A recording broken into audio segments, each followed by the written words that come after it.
Eklipsi diellor në 8 prill, NASA bëhet gati të lëshojë 3 raketa.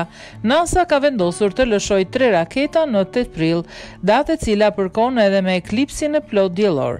Mediat e huaja bëjnë me dije se ato do të nisen nga një port kozmik në Virginia gjatë 3 kohëve të ndryshme, 45 minuta para, gjatë dhe 45 minuta pas eklipsit.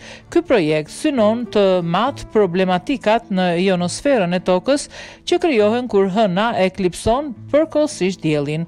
Është një rajon i elektrizuar që reflekton dhe thyen sinjalet e radios dhe gjithashtu ndikon në komunikimet satelitore, ndërsa sinjalet kalojnë, ka thënë Aaron Barjatia, udhëheqësi i misionit dhe profesori fizikës inxhinierike në Universitetin Aeronautik Embry-Riddle në Florida. Një eklips i plot diellor mund të ketë efekte të pazakonta mbi florën dhe faunën në tokë, mbi kafshët, mjedisin, motin, rrjedhimisht edhe për njeriu.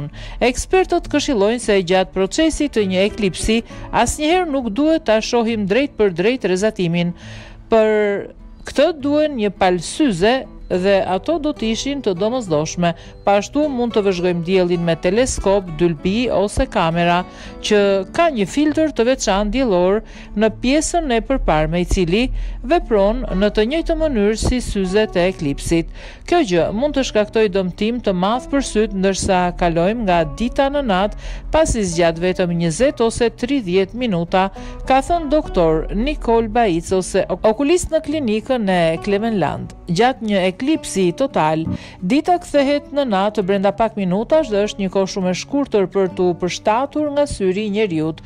Kujtojmë, lëshime të ngjashme bëri edhe tetorin e vitit të kaluar nga New Mexico.